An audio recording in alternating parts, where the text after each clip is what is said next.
감사합니다. 맛있게 먹을게요. 사랑해요. 아버지도 사랑해요. Si Ina, madalas niyang sabihan si Ijun. Sabi niya, you have to learn to take care of yourself. Kasi sino na aalis na sa school. Hindi na tayo magkasama sa school and nobody's going to protect you.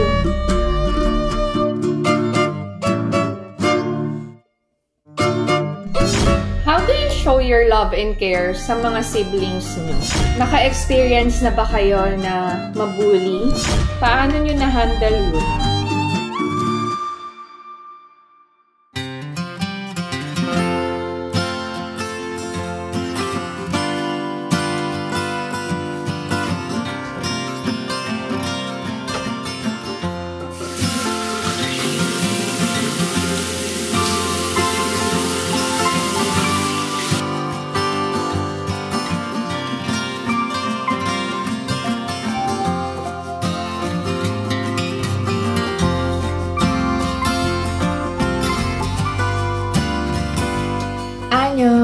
Hi everyone, welcome back to my channel and this is my life in Korea. Samahan niyo ako ngayong araw na to. Diyan lang kayo.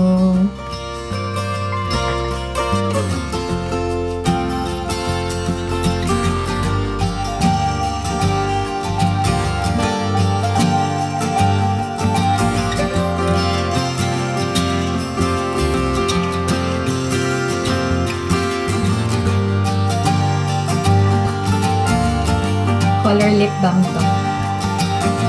Now we're ready to work.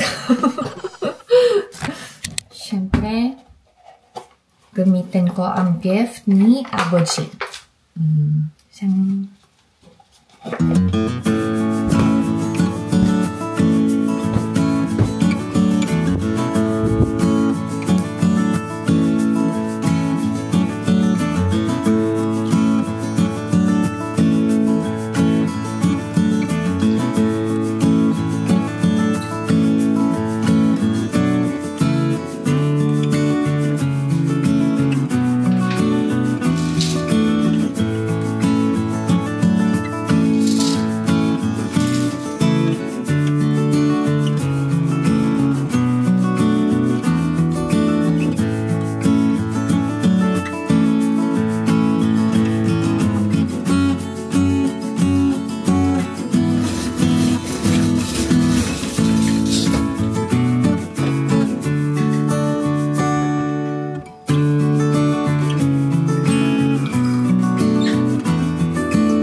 naalala ko na ang steam bun dito sa Korea ay parang siopaw sa atin. Iba lang yung feeling.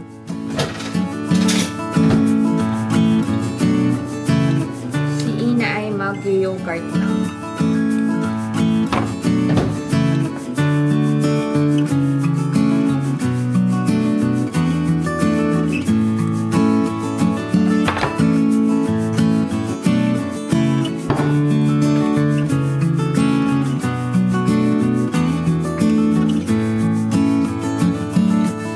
Bye-bye, baby ko. Bye-bye. Love you, baby.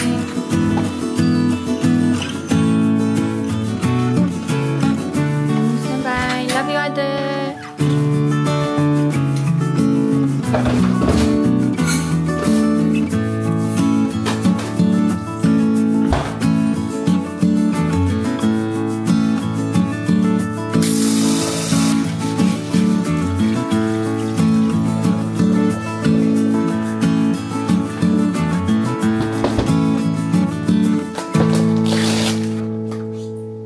Hindi kayo sanay, no? Ang tahimik ko sa vlog.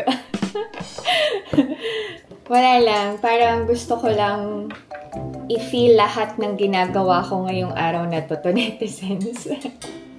May mga araw ba na tamad kayo magsalita? Hindi naman sa tinatamad ako magsalita. Parang gusto ko lang i-try yung ASMR na vlog. pero hindi kayo sanay. Naninibago kayo, no? Ako din. Hindi ko kaya tahimik ako sa vlog.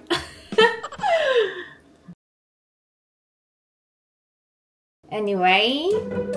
Ay, wait. Ulitin natin. Sige. Pag hindi kasha, hindi kasha. Okay. Tapos ito, i-ref ko na lang. Ay, ang cute! Kakasya to sila lahat. Sigurado ako. Ulitin ko lang. Oh, diba? Oh, sige, matigas ang ulo ko. Pagkakasyain daw. Kasya. Oh, kasya nga, pero nagsisilaglagan. Oh, told you to netizens. Nagkasya. Dapat hindi to magalaw. Kain ako ng breakfast. How are you to netizens? Sarap na sarap si Ina dito. Sabi niya, for Asian daw.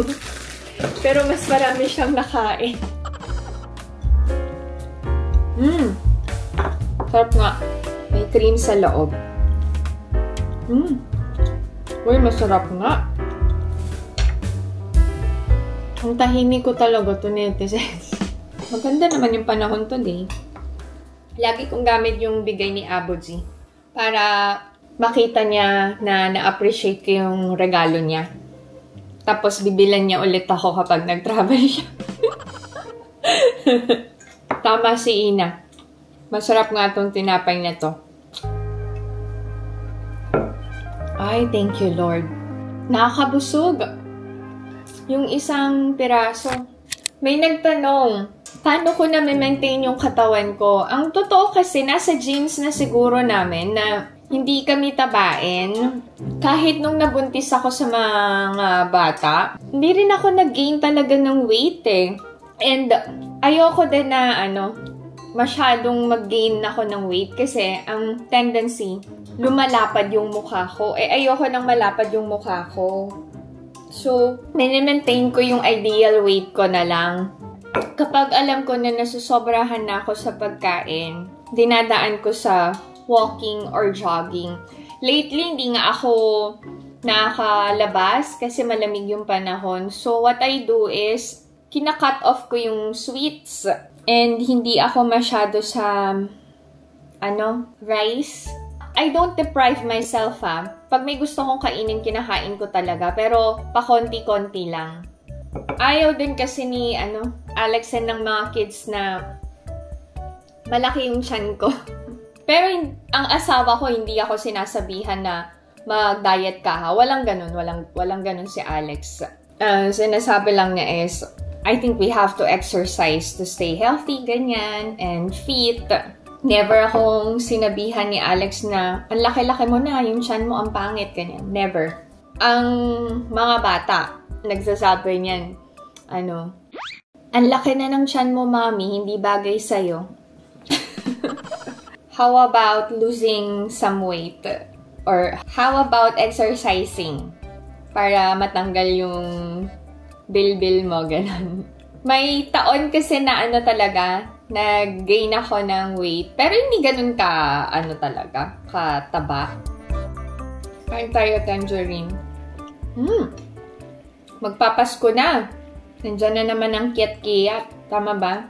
Yung maliliit na tangerines. Meron din nun sa Korea. Iniihaw. Ni Aboji yun dati. Tapos, kinakain na ng buo. Hindi na binabalatan. Kayo, anong pagkain yung mabilis magpabusog sa inyo? Ako, tinapay at saka prutas. Mag-vacuum lang ako. Hindi ko napakita yung to netizens. Huwag nyo na ako samahan. Habang naglilinis ako, ipahinga nyo muna. Or kung may gagawin kayo, gawin nyo na. Sige na. Tumayo na kayo dyan para hindi lumaki tiyan natin. Tayo na nga tayo. Nakakalaki ng tiyan yung matagal na pag-upo, lalo na pagkakain. Move, move, move, move.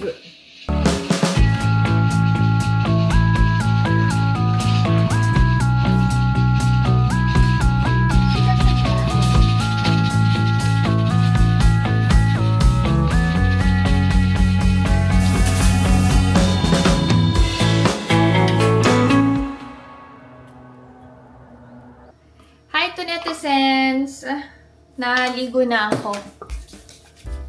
Maaga ako magluluto ng pang-dinner namin kasi may schedule ako ng 4 p.m. sa dermatologist. Last time, si Alex naghanda na ng sarili niyang pagkain kasi nalate ako ng uwi. Ayoko na puro side dishes lang inuulam ni Alex. Para pagka galing ko sa derma, ipapainit ko na lang yung ulam. Madaming binigay si Omoni na food. Tapos nag-grocery din kami. Favorite to ni Ina, Cheyuk Pokpum. Tapos, magpapainit din ako ng lunch ko.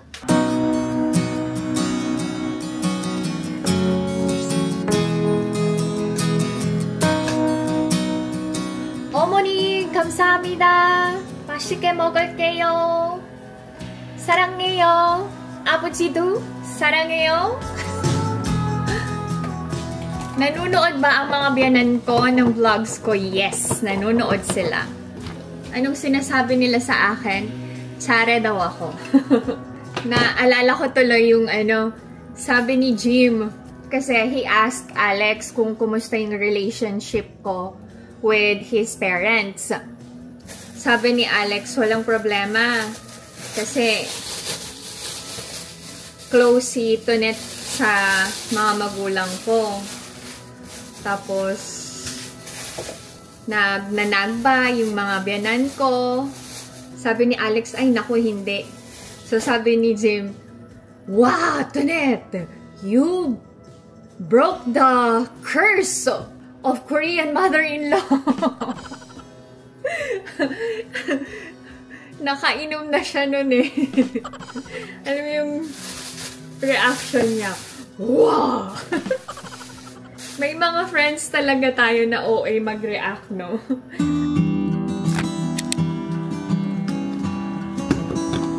Dongchimi, cold radish, soup.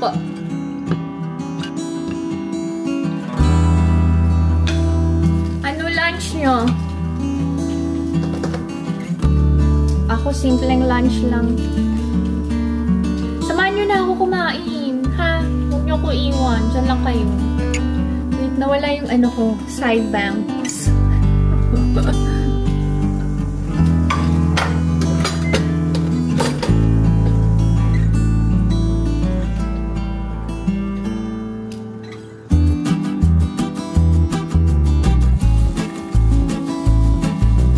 Okay, to netizens, kain tayo.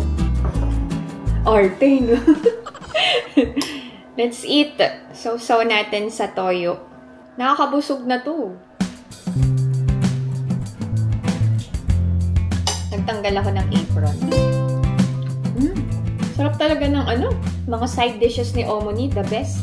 Kung mapapansin nyo sa vlogs lately, si Ina, madalas niyang sabihan si Ijun. Sobrang na-touch kami ni Alex sa sinabi niya last night nung nagde-dinner kami. Sabi niya, you have to learn to take care of yourself, Ijun. Kasi sino na aalis na sa school. Hindi na tayo magkasama sa school and nobody's going to protect you. So, you have to learn to be polite when answering a question. You have to learn to make friends, more friends. And sabi niya, you have to choose the friends that you're going to have. You have to choose the friends that you're going to hang out with. Kasi baka hindi sila good influence sa'yo. And you have to study hard just like Nuna. Para pag nag-high school ka, magkasama ulit tayo sa iisang school. So, alam niyo yun, grabe yung saya namin ni Alex kagabi. Hearing those words from Ina. Kasi akala namin, typical na away lang nila ni Ina. The kids are normal ha. Nag-aaway silang magkapatid. Pero walang physikalan, ganon. More on, nagsasagutan sila. And si Ijun kasi, he keeps his respect eh. Nauna siya palaging tumahimik. And hinahayaan niya na yung sister niya na magsalita na magsalita. Sabi nga ni Alex sa akin kagabi bago matulog, sabi niya, napalaki mo talaga ng maayos sa mga bata. Sabi ko, hindi lang naman ako, pati ikaw. Sabi niya, mas malaki yung impact and influence mo kay Ina and Ijun kasi mas matagal kayong magkasama araw-araw sa bahay.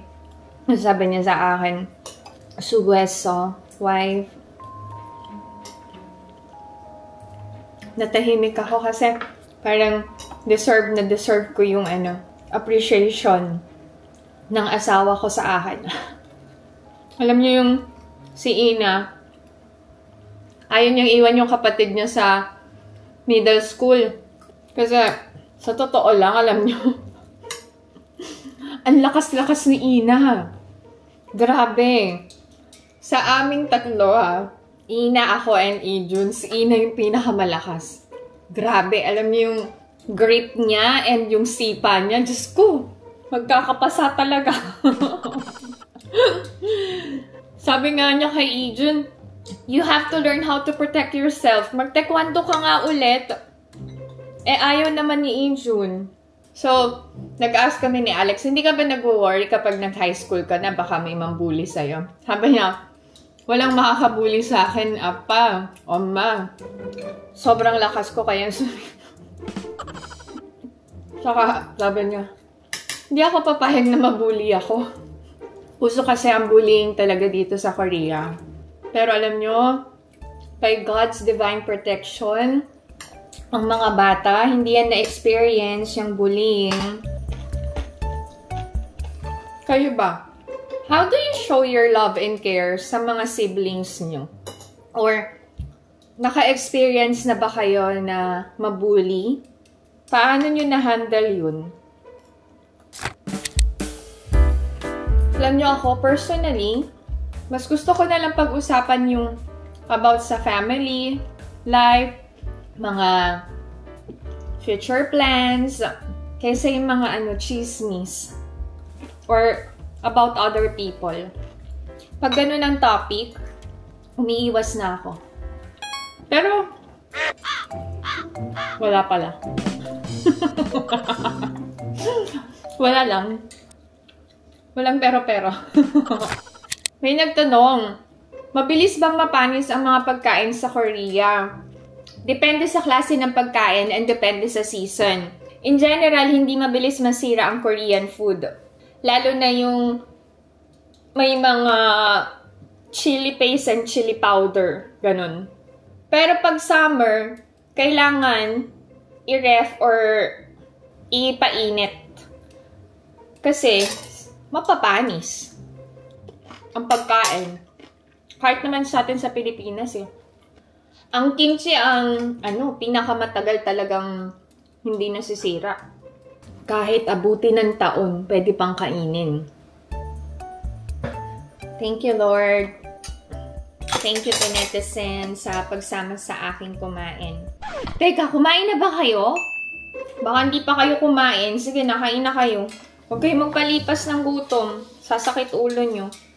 Ay, busog na ako to netizens. Busog na busog ako.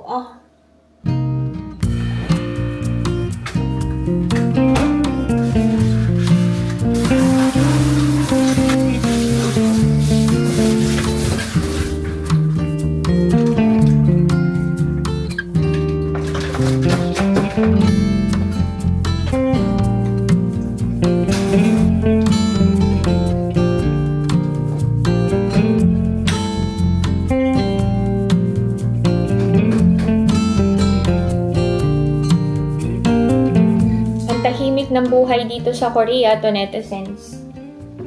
Ako lang maingay sa pamilya namin. Sa isang tahanan, diba? Usually, sinong pinakamaingay? Ding dong ding, ang nanay. Sa pamilya nyo, sinong pinakamaingay? Obviously, sa pamilya namin ako. Hindi lang maingay, OA pa. Proud to be OA!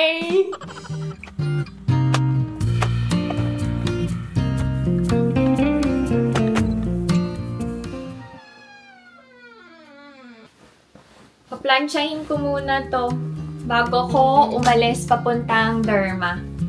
May merienda naman na yung mga bata.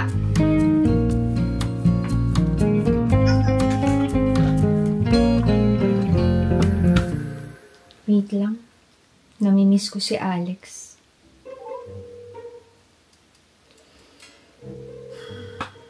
여보세요. 그냥 당신 목소리 듣고 싶어서. 벌써 날 기다려. 나 오늘 피부과 있어서 저녁 같이 먹자. 이따 봐. Bye. Alam nyo to, netizens, habang tumatagal and lumilipas yung panahon, mas nagiging maganda at matibay yung relasyon namin mag-asawa.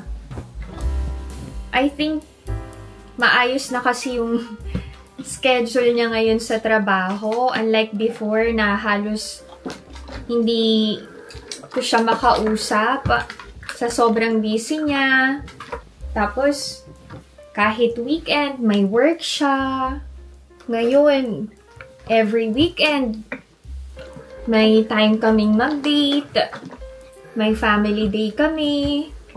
Tapos, yung mga calls ko, lagi niya na ding nasasagot. Except kapag nasa meeting siya, ha. Kaya pinag-usapan namin before na huwag na siyang tumanggap ng project kahit malaki yung sweldo. Sabi ko, ayokong ma-stress and magkasakit ka ulit and malayo ka sa amin ng mga bata. Sabi ko sa kanya. Sabi ko, more than enough naman yung kinikita mo kahit nasa head office ka lang nag-work. Tapos, meron din naman akong source of income. Sabi ko, hindi naman tayo maghihirap. Mas importante yung oras sa pamilya. Kaya nung may in-offer sa kanya ng mga projects, tinurn down niya lahat. So, dapat talaga priority ang health and family over money. Pero kami ni Alex, ha? Kung kaya nyo namang i-balance, go lang kayo sa malaking sweldo. Pinagpapasalamat ko kay Lord kasi pareho kami ni Alex na ang priority ay family. Tsaka, pareho kami ng goals. Kaya, sa mga single dyan, huwag kayong magmadali na maghanap ng magiging lifetime partner nyo. Humanap kayo ng pareho yung dreams and goals nyo sa life. Pareho yung values nyo. At pareho kayo ng direksyon na gustong patunguhan. And eto pa, share ko lang sa inyo kasi ang daming mga red flags na ngayon eh. And mga magagaling magtago ng totoong pagkatao nila. So, kung babae kayo, kapag galit ang partner nyo at nag-raise sa inyo ng voice, minura kayo at tinawag kayo ng kung ano-ano, hiwalayan nyo kagad. Kahit mag-sorry sa inyo, huwag nyo nang patawarin. Huwag na huwag. Hindi kayo safe sa ganung tao. Alam nyo kami ni Alex, dumaan sa pag-aaway, pero never, as in never kong narinig na minura ako ng asawa ko or tinawag ako ng kung ano-ano. Kaya lagi ko sinasabi kay Ina, pinagdarasal ni Mami anak na kagaya ni Apa yung maging lifetime partner mo. Sabi ko, or pumanap ka pa ng mas better kay Apa kung meron man. Okay. Yun lang to netizens. Hindi ko na kayo isasama sa derm clinic to netizens. itutulog ko lang din naman din. Pero, wag mo na kayo umalis, ha? Kakain pa tayo ng dinner. Oh, yun. Diyan lang kayo.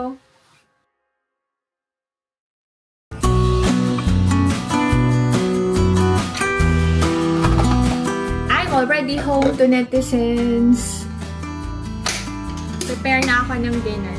May binigay si Omoni na chicken soup. Kainin ko din.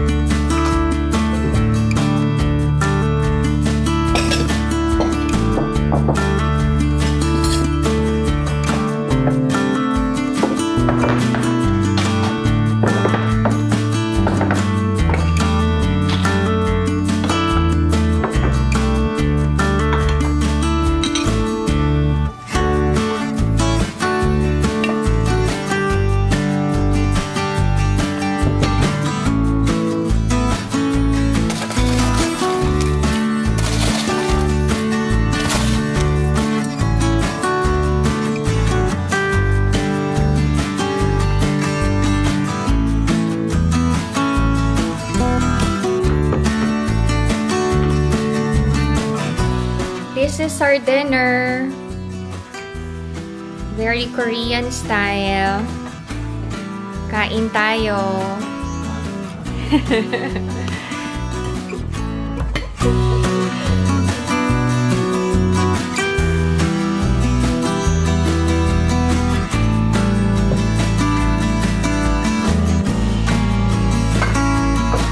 어머니 잘 먹겠습니다.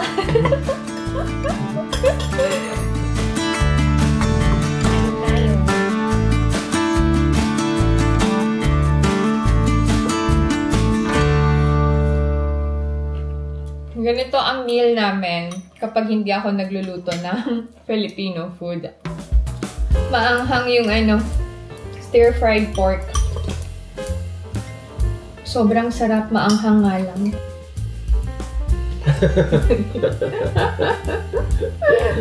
잘 먹었습니다. Thank you for waiting for me.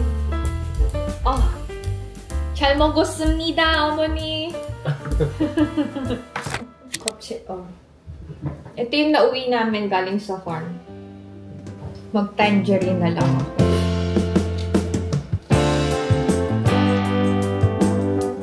Hintayin ko pa si Ina and Iggy. Hi, baby. Okay.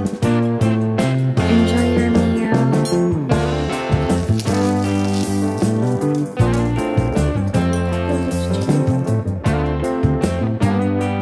Johnny's home.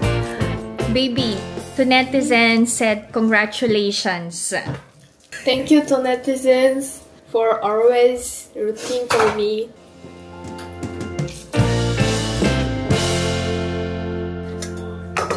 Mag-steam ako ng dim sum for Ijun.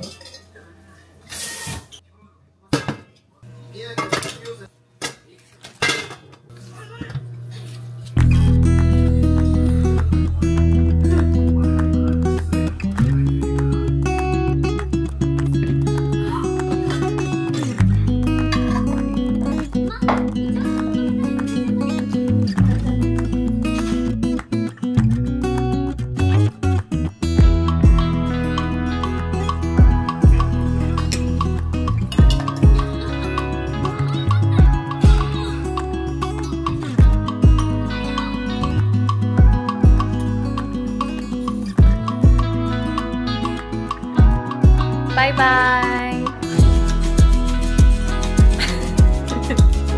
Bye-bye, Santa Haraboji! Bye-bye, Santa Haraboji!